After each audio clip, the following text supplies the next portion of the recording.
बयान की, जिसमें महाभारत से लेकर गोडसे तक सभी बातों का जिक्र किया है। अकील साहब, ब्रेक पे जाने से पहले मैं आपके पास आ नहीं पाई थी, एक सवाल यहाँ पर यह है, ब्रेक में जाने से पहले नितिन जी ने एक बात का जिक्र किया था, क्या वाकई में यह असदुद्दीन ओवैसी का डर है कि वो अचानक उनको ये लगने लग गया है कि जो गोडसे की औलाद हैं, जिन शब्दों का उन्होंने इस्तेमाल किया है, कि वो अब उनको मार देंगे जिस तरीके से गांधी जी को मारा था?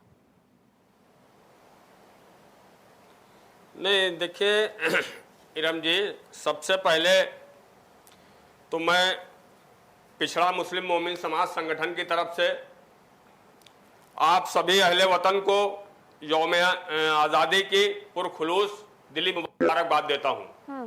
उसके बाद में सिर्फ इतना कहना चाहूंगा कि जिस तरीके से ओवैसी साहब कह रहे हैं कि नाथूराम गौडसे ने जिस तरीके से गांधी जी को गोली मारी थी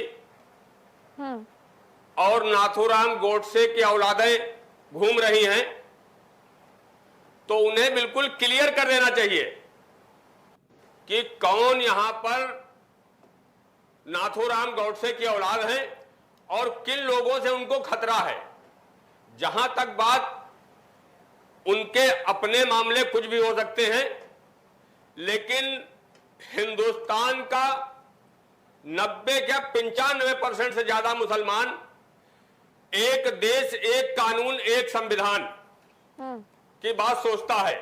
लेकिन ये असदुद्दीन ओवैसी का राजनीतिक दल है, मेरा कोई राजनीतिक मामला नहीं है, मैं एक संगठन मेरा है, लेकिन ये मेरी अपनी व्यक्तिगत राय है कि असदुद्दीन ओवैसी साहब ने जो ये अल्फाज इस्तेमाल किए, इन्हें नहीं इस्तेमाल करना चाहिए था। और जहां तक बात कहीं पर विरोध की अगर आती है, तो मेरी भारतीय जनता पार्टी से बगावत हो सकती है, उनके नेताओं से विरोध हो सकता है, लेकिन देश हित की जहां तक बात आएगी तो देश हित से बढ़कर मेरे लिए कुछ भी नहीं है। पहले देश, उसके बाद राजनीतिक पार्टियां, उसके बाद नेता।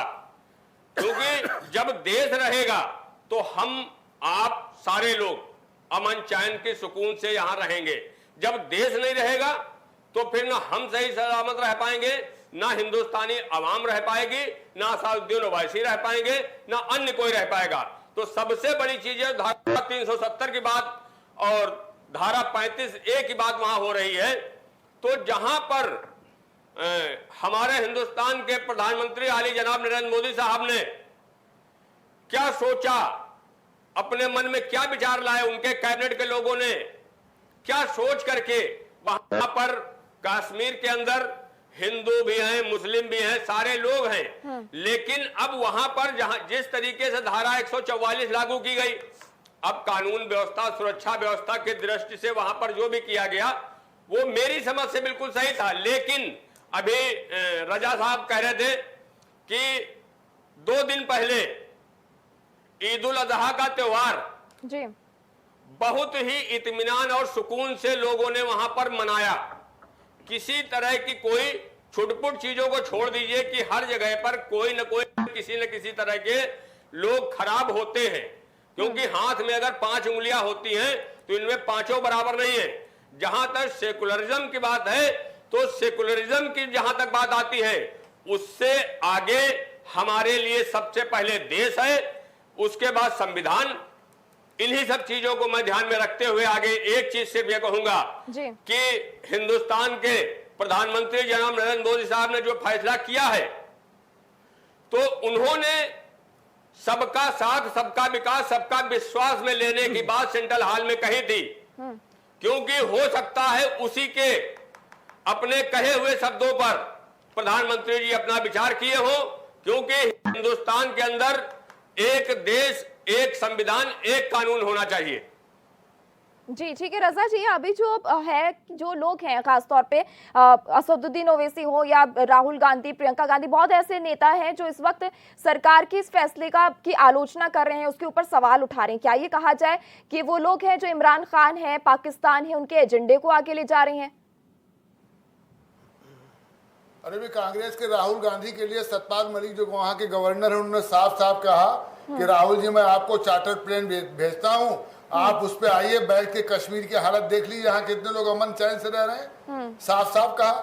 और ओवैसी साहब जो बात कर रहे हैं, इनकी तेलंगाना में जो है 119 एमएलए, उसमें 7 एमएलए इनके हैं। महाराष्ट्र में 288 एमएलए में 1 एमएलए इनके हैं।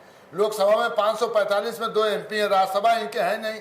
और रजाकार की जो बात हो रही थी, रजाकार एक निजी जो है सेना थी, हमारे भाई ने जो कहा है मिलिशिया थी, जो निजाम मीर उस्मान अली खान आसफ के शासन में बनाए रखने के लिए हैदराबाद स्टेट जो है वो नव स्वतंत्र भारत में मिलने के लिए तैयार नहीं था, और उसी के लिए ये रजाकार सेना बनाई गई थी। और उस सेना का इंचार्ज जो है वो कासिम रिजवी था। और कासिम रिजवी ने विरोध किया कि साहब जो है जी रजा साहब बात पूरी करें। निजाम अपनी रियासत को भारत के बजाय पाकिस्तान में मिलाना चाहते थे। ये निजाम जो है, निजाम बिल्कुल सही कह रहे हैं, बिल्कुल आपके तथ्यात बिल्कुल सही है। मैंने यही कहा था दुर्गेश जी से कि इसमें इनके जो उन्होंने कह दिया इनके दादा परदादा का कोई रोल नहीं था, मैंने यही कहा। ठीक है, एक एक करके रजा साहब बात पूरी कर लें, उसके बाद मैं आपके पास आऊंगा। निजाम का रोल था, निजाम पाकिस्तान में मिलना चाहता था। ये तो यूनिवर्सल ट्रूथ है भाई। गठन किया और भारत के साथ राज्य के एकीकरण की मांग की। रजाकार तेलंगाना और मराठवाड़ा क्षेत्र में कई लोगों की नृशंस हत्या, बलात्कार आदि के जिम्मेदार थे। आखिरकार भारतीय सेना ने ऑपरेशन पोलो के दौरान रजाकार का खात्मा करके कासिम रिजवी को अरेस्ट किया और उसको जेल में बंद किया, फिर शरण प्रदान करके उसको पाकिस्तान जाने की अनुमति दे दी।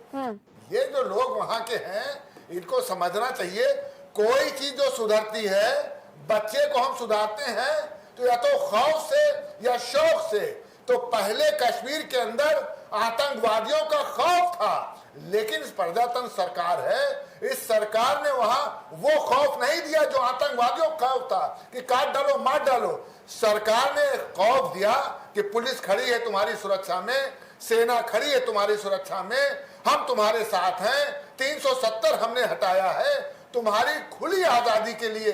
73वां वर्ष चल रहा है स्वतंत्रता दिवस आजादी का। जिस तरीके से उत्तर प्रदेश, मध्य प्रदेश, महाराष्ट्र से आजादी की बयार बह रही है, वही बयार अब कश्मीर में बहना चाहिए। ठीक है, जेपी पांडे जी आपकी बात पर दिलाता हूँ कि 2-3 साल के अंदर वहाँ के कश्मीरी अपने को बहुत खुश महसूस करेंगे। ठीक है, पांडे जी बात रखें। निश्चित रूप से रजा रिजवी साहब ने सारे तथ्य रख दिए और बड़े तटस्थ प्रमाणिक है, और उससे इनका अंतर विरोध भी आ गया। लेकिन कश्मीर के एंगल पे मैं एक तरफ आपका इशारा कर दूं कि भारत सरकार क्यों त्वरित कार्रवाई करनी पड़ी, क्योंकि जिसे भी थोड़ा तारीख याद हो, 1989 में जैसे ही रूस लौटा अफगानिस्तान से, तालिबान के पूरे लोग पाकिस्तान के सरबराही में यहाँ कूद पड़े।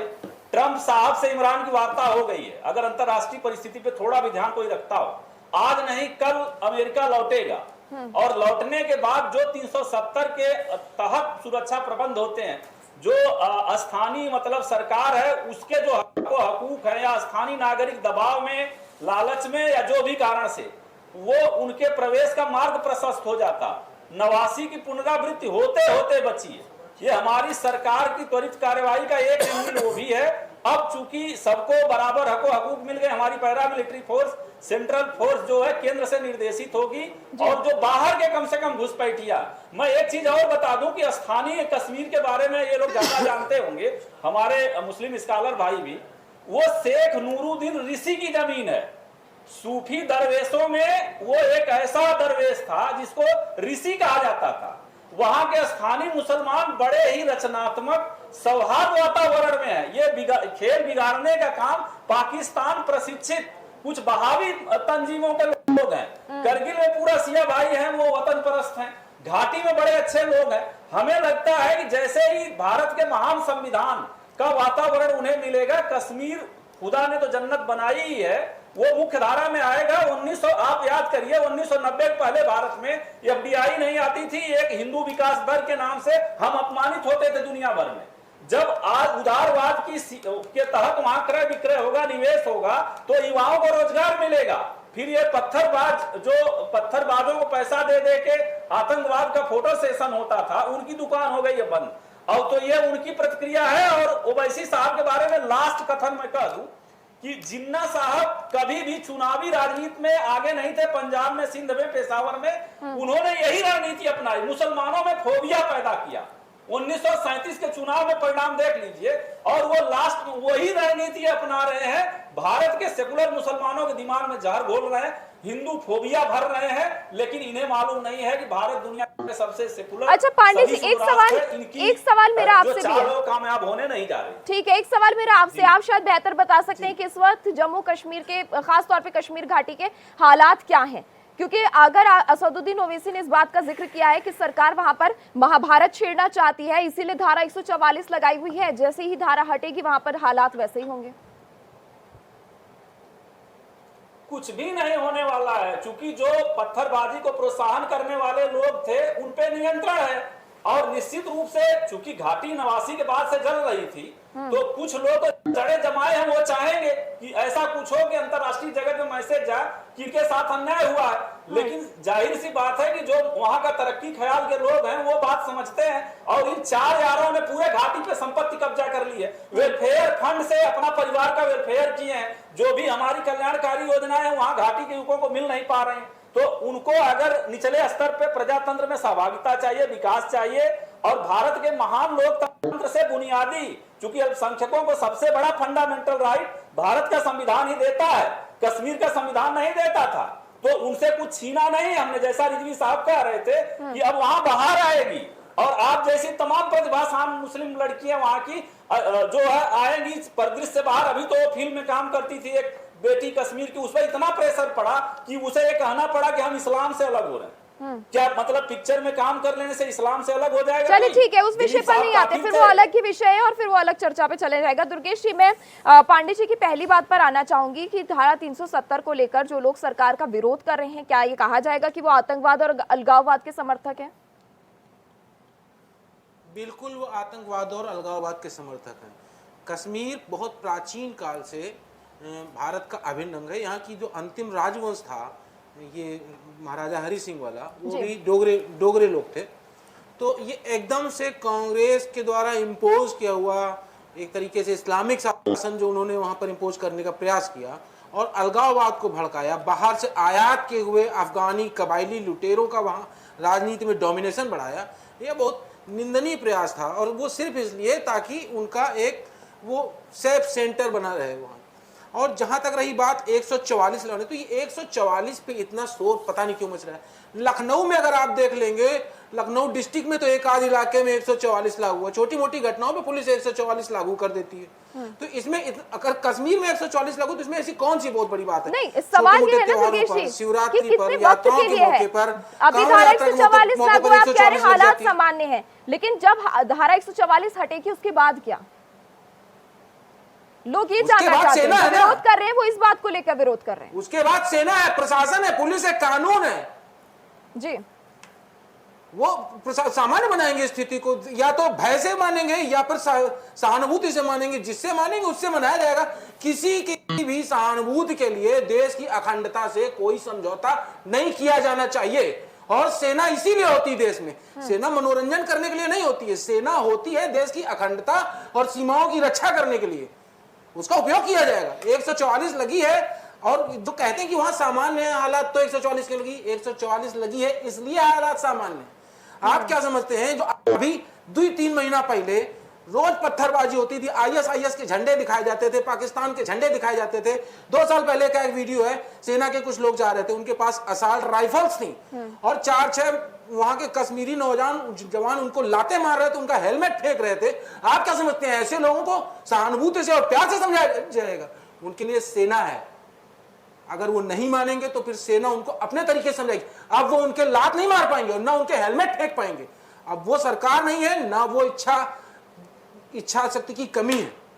जो लोग इतना बड़ा कदम उठा सकते हैं, उनके लिए शांति स्थापित करना कोई बड़ी बात नहीं जी। अच्छा नितिन चतुर्वेदी जी, अगर शांति स्थापित करना बड़ी बात नहीं है, तो फिर जब सारा काम जो है उस वक्त भी हालात ऐसे ही रहेंगे, सेना ने पूरी सिचुएशन को हैंडल करना है, तो फिर धारा 144 क्यों नहीं हटा रही सरकार? देखिए, ये सरकार का आंतरिक मामला है। सरकार को कुछ ऐसी एडवाइजरी मिली होगी जिसके तहत उसने ये 144 लगाई है। और दूसरी बात ये बताइए कि हमने पिछली डिबेट में कहा था कि सरकार का परम कर्तव्य क्या है, नागरिकों की सुरक्षा करना। 144 धारा क्यों लगाई जाती है कि भीड़ इकट्ठा ना हो। भीड़ इकट्ठा होगी, फिर विचारिक मतभेद होंगे, ऐसे ओवैसी जैसे लोग होंगे जो लोगों को भड़काएंगे, फिर वही पत्थरबाजी होगी, फिर हमारे सैनिक उन पे वार करेंगे, फिर एक नई डिबेट पैदा हो जाएगी कि भाई हमारे सैनिक मारे, हमारे नौजवानों को मार दिया। सवाल ही नहीं है। नहीं, देखिए 140 धारा 360 जाएगी। जब सरकार ये समझेगी कि सामान्य हालत हो रहे हैं, हमारे नागरिकों की सुरक्षा हो रही है, तो हटा देगी। इन लोग को क्यों दिक्कत है 144 धारा से? किसी नागरिक का आपने इंटरव्यू सुना कि उसने कहा कि भैया हमें 144 से कोई दिक्कत है? किसी का आपने सुना कि उसने कहा कि भाई हमें 144 धारा से कोई दिक्कत है? दिक्कत तो हमारे राजनेताओं को हमेशा से होती रही है, क्योंकि उनकी राजनीतिक सत्ता पे ग्रहण आ गया है, वो ज्यादा परेशान है। नागरिक तो बहुत खुश है, नागरिक को कोई दिक्कत नहीं 370 से, लेकिन जो राजनेता हैं जिनको लग रहा है कि हमारी दुकान बंद हो गई, वो इसका विरोध कर रहे हैं।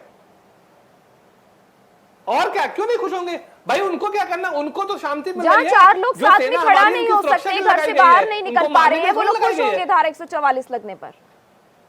भाई 144 से भीड़, कौन सी भीड़ को रोकना चाह रही सरकार? नागरिकों की भीड़ को नहीं रोकना चाह रही है। नहीं तो आप ये कैसे पता चलेगा ना कि कौन नागरिक है, कौन उन्माद मचाने आया है? तो मैंने आपसे क्या कहा, नागरिकों की सुरक्षा करने के लिए सरकार के पास एडवाइजरी है ना। सरकार क्या चाहती है कि वहाँ हालात सामान्य हो। तक दिल्ली ली गई है। ठीक है, आसिफ जी बात रखें। अभी आप बताइए, नागरिकों में आप कैसे बताएंगे कि नागरिक है कि आतंकवादी है? मेरा सवाल तो वही था ना नितिन जी, सवाल तो वही था ना मेरा कि जब सेना, देखिए हालात सेना को ही सुधारने हैं, सेना के ही जिम्मे है पूरी जिम्मेदारी, तो जब धारा 144 रहेगी, सेना थोड़ा सरकार का काम है कि हम उसको पूर्ण राज का दर्जा भी देंगे, लेकिन जब तक हालात पूर्ण थोड़ा सा ठीक है आसिफ जी, आपकी बात पे अपनी बात को रखना चाहते हैं, ठीक है, मैं चर्चा थोड़ा आगे बढ़ाऊं। पांडे जी मैं आऊंगी आपके पास, थोड़ा दूसरे पैनल पर भी लौट जाऊं। ठीक है, एक एक करके पांडे जी आ रही हूँ आपके पास। सिर्फ हिंदू मुसलमानों को लड़वाने की बात करते हैं जी। आप सुनिए रजा रिजी जी को, वो ऐसे लोगों की हमें जरूरत है, ऐसे मुसलमानों की जरूरत है जो देश के सांप्रदायिक दंगे ना फैलवाएं, बल्कि लोगों में एकता का प्रतीक बने, लोगों को समझाएं कि भाई हम आप एक हैं। उनकी ऑक्सीजन लाइन ठीक है, हमारा अभिन्न आ रही हो पांडे जी, आ रही हो आपके पास। नितिन जी थोड़ा सा चर्चा आगे बढ़ा ले। पाकिस्तान चले जाए, उनको हिंदुस्तान में रहने का कोई हक नहीं है, वो चले जाए पाकिस्तान, उनके लिए पाकिस्तान खुला दरबार है, चले जाए वहां पे। ठीक है आसिफ जी, यहाँ पे उनको इस तरह के भाषण देने की जरूरत नहीं है। बात रखिए आप आसिफ जी, ये हमारा देश है, हम सबका देश है। ठीक है नितिन जी दूसरे पैनल पे सरकार भी कहती है। ठीक है, आ रही हूँ मैं आपके पास, आ रही हूँ नितिन जी आपके पास। कश्मीर इस देश का अभिन्न हिस्सा था, अभिन्न हिस्सा है, अभिन्न हिस्सा रहेगा, इसका में कोई शक नहीं, ना कोई दो राय है। और मैं अल्लाह से दुआ करता हूँ कि सरकार ने जिस मंशा से 370 हटाई है, अल्लाह करे वो ऐसा ही हो और शांति स्थापना हो जाए। बात रही धारा 144 की, वो गवर्नमेंट को देखना है कि स्थितियाँ कब काबू में आती हैं और कब वहाँ से धारा 144 वहाँ से हटाई जाती है। ये सोल रिस्पॉन्सिबिलिटी गवर्नमेंट की है, और गवर्नमेंट को जब अच्छा लगेगा और जब वहाँ पर स्थितियाँ सामान्य हो जाएंगी वो हटा दी जाएंगी। मगर नितिन जी अभी एक बात कह रहे थे कि कोई किसी वहाँ के नागरिक ने मीडिया के सामने कहा, मीडिया तो वहाँ पर अभी बैन है, तो मीडिया के सामने आकर किसी का इंटरव्यू तो अभी संभव ही नहीं है। दूसरी बात यहाँ पर जो आ रही है, सिर्फ धारा 370 हटाने का विरोध नहीं है, धारा 370 जिस तरीके से हटाई गई है, अलोकतांत्रिक तरीके से जो काम किया गया है, उसका विरोध किया जा रहा है। धारा 370 हटाने का विरोध नहीं किया जा रहा है। जब विधानसभा लंबित हो तो सदन को स्वतः संसद को बिल्कुल सही शक्तियां प्राप्त होती हैं। बिल्कुल। सर्वोच्च न्यायालय विधिक प्रक्रिया को असंवैधानिक मान नहीं रहा। अरे अभी तो गया है कोर्ट में, आई थी। अरे अभी के लिए राजेंद्र प्रसाद से पटना जाके नेहरू जी नथी करवाए, अध्यादेश लाए। पांडे जी 370 अस्थायी। अरे पांडे जी भी नागालैंड में भी ले आते, नागालैंड में क्यों छोड़ दिया? अरे पांडे जी नागालैंड में ले आते, वहाँ पर क्यों अभी 14 अगस्त को आज ही वहाँ पर सॉलिडरिटी डे मनाया जा रहा है, अलग झंडा तो बीजेपी सरकार ने दिया। अगर वो गोडसे के औलाद कह रहे हैं तो ये जिन्ना के विचार क्रम में ही आते हैं, उसी विचार कुल के। हम उनकी भाषा का बताइए, इनसे राय परामर्श लेते हम कांग्रेस से ओवैसी नहीं करते, तो इसका अंतरराष्ट्रीयकरण नहीं होता। अच्छा ठीक है, सुन लीजिए पांडे जी, जो सवाल आपने उठाए उसका जवाब तो सुन लीजिए कम से कम।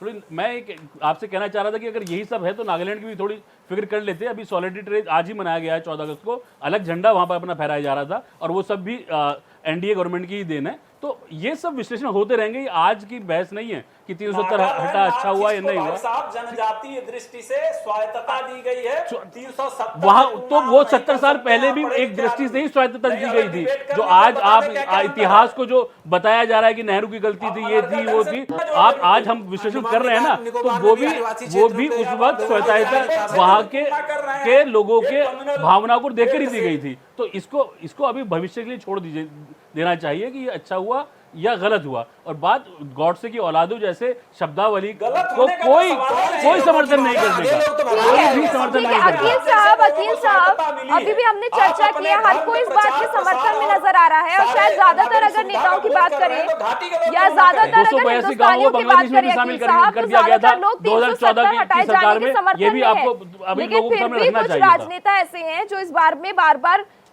उठा रहे हैं ये मुद्दा, या फिर ये कहें कि लोगों को गुमराह करने की कोशिश कर रहे हैं, माहौल बिगाड़ने की कोशिश कर रहे हैं। इरम जी, वतन में जहर नफरत का कभी घुलने नहीं देंगे। जो मंसूबे हैं बातिलों के, उन्हें फलने नहीं देंगे। निछावर जान कर देंगे हम अपने मुल्क पे अकील। अरे क्या बात, मगर हम इस तिरंगे को कभी झुकने नहीं देंगे। बहुत खूबसूरत, बहुत अच्छा। जहां तक बात आपने कही है, समर्थन और विरोध की यहां पर बात नहीं है। बात वहां पर यह है, जम्मू कश्मीर की, चाहे पुलवामा हो, चाहे उससे आगे का हो, श्रीनगर, कहीं कभी रहा हो, सबसे बड़ी चीज सरकार की जिम्मेदारी बनती है कि वहां पर शांति व्यवस्था कायम करे। जिस तरीके से लोगों को आने जाने में, खाने पीने के लिए किसी तरह की जिम्मेदारी सरकार की पूरी है, वहां इंतजाम कर रही है। और धारा 144 की जो बात की जा रही है, तो वहां पर अभी मैंने कल एक पेपर में पढ़ा था कि 6-7 दहशतगर्द हमारी सीमाओं में घुस गए हैं जी। हमने कल पेपर पढ़ा कि पाकिस्तानी 6-7 दहशतगर्द हमारी सीमाओं में घुस गए हैं। तो वहां पर हमारी सेना पूरी तरीके से मुस्तैद है, डट के मुकाबला करेगी। और हम तो ये हिंदुस्तान की हुकूमत से गुजारिश करेंगे कि हिंदुस्तान की हुकूमत कश्मीर की आवाम के लिए बिल्कुल दिल खोल करके, जैसे पहले से वो लोग सम्मान रहते थे, इसी तरीके से उनको उन्हें ये एहसास नहीं होना चाहिए कि धारा 370 हटी है, इसकी वजह से मुझे ये दिक्कत हो रही है। ये शासन प्रशासन की वहां की जिम्मेदारी है। इसको हटने के बाद पाकिस्तान तो बेचैन हुआ है, लेकिन सवाल ये है कि हिंदुस्तानी का ऐसे लोग हैं जिन पर इतने बेचैनी क्यों है। फाइनल कमेंट की तरफ आना चाहूंगी मैं, रजा साहब, फाइनल कमेंट। फाइनल कमेंट देखिए, सबसे बड़ी बात है, सिर्फ देश की आज़ादी के लिए लड़ाई लड़ी जा रही थी, तो उस वक्त इस देश के मुसलमानों ने बहुत बढ़ चढ़ के हिस्सा लिया था जी। ये कोई नहीं कह सकता कि मुसलमान सब घरों में घुसे हुए थे। ये हिंदू भाई भी बढ़ चढ़ के हिस्सा लिए, जितनी कम्युनिटी, लेकिन मुसलमानों ने भी इस देश को आज़ाद कराने में बढ़ चढ़ के हिस्सा लिया। लेकिन ये मुसलमान नहीं जान रहा था कि साहब हम देश को आज़ाद कराने जा रहे हैं, उसके दिमाग में भी ये नहीं था। लेकिन आज़ाद कराने के बाद वो तो उसने कभी कहा नहीं था बंटवारे के लिए, बंटवारा उसके हक में आ गया। कभी मुसलमान ने बंटवारे की बात की ही नहीं आज़ादी की लड़ाई में, अंग्रेजों को भगाने की बात की थी। लेकिन अगर शुरुआत से कहता कि हमें बंटवारा चाहिए, हमें बंटवारा चाहिए, लेकिन किसने किया? ये नेहरू ने कर दिया, उठा करके। ठीक है रजा साहब, थोड़ा कम है, दूसरे में मारो से फाइनल कमेंट देना है मुझे, थोड़ा सा शॉर्ट में। बिल्कुल कम समय में कहना चाहता हूँ, कम समय में बिल्कुल, कि वहां पर जो हालात है वो हालात बहुत साजगार है, बहुत अच्छे हालात है। खाली वहां के जो 10 नेता हैं उनके लिए हालात खराब है। और आप समझिए सरकार काम कर रही है, प्रजातांत्रिक ढंग से चुनी हुई सरकार की जिम्मेदारी है कि वहां के लोगों की सुरक्षा की जिम्मेदारी रहे। ठीक है आप सभी मेहमानों का बहुत बहुत शुक्रिया। चर्चा में शामिल होने के लिए वक्त कम था तो फाइनल कमेंट नहीं ले पाए, लेकिन यह इस वक्त जो बयानबाजी हो रही है जम्मू कश्मीर को लेकर हो रही है, अनुच्छेद 370 हटाए जाने को लेकर हो रही है, ऐसा लगने लगा है कि विरोधी दलों की तरफ से राष्ट्र हित से पहले यानी कि देश हित भूलकर दल हित को ज्यादा तवज्जो दी जा रही है और शायद यही वजह है कि इस तरीके की बयानबाजी हो रही है। विरोध करना अपनी तरफ सही है, सरकार से आप सवाल कर सकते हैं, लोकतंत्र आपको आजादी देता है, लेकिन एक बड़ी बात यहां पर यह है कि कहीं ऐसा ना हो कि आप सरकार का विरोध करते करते राष्ट्र का और देश का ही विरोध करने लग जाएं। क्वेश्चन आवर में मेरे साथ इतना ही। ज्यादा खबरों के लिए आप देखते रहिए HN 24/7, जुनून सच दिखाने का।